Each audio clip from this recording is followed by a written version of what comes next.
Kumusta? Magandang hapon sa inyong lahat mga ka-farmers from Luzon, Visayas at Mindanao. So sanang hingi ng update sa ating pangalawang rato na talong. Ito na naman.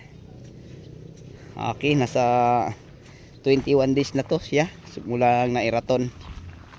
So dahil sobrang init mga ka-farmers, mga ka-viewers, medyo hindi siya magandang tingnan. So wala na kami nagamit din ng fertilizer na dinidilig, kundi yung foliar na lang na Green Acres. So dalawang beses namin to ini-applyan ng Green Acres isang linggo. So ito na, no? May marami ng bulaklak uli at mga maliliit na bunga sa ilalim.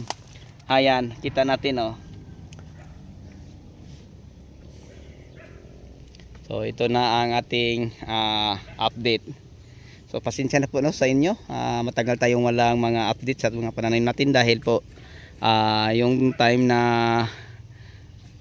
nang butuhan ay umuwi tayo sa probinsya at ngayon lang nakabalik. So 20 days tayong wala doon din sa ating farm kasi umuwi sa probinsya. So ngayon sanang hingi ng update, kamusta na yon. Ito na po sila.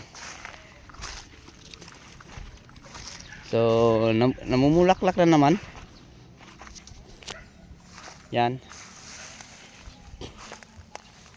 Maganda na ulit tingnan.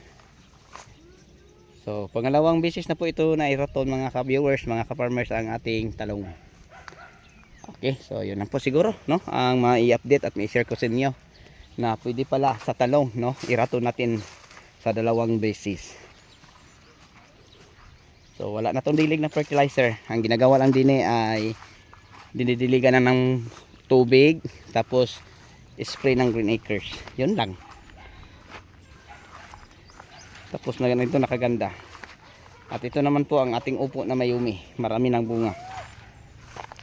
So papasilip ko sa inyo mamaya. Okay, hanggang sa uli ako nagpapaalam. Thank you.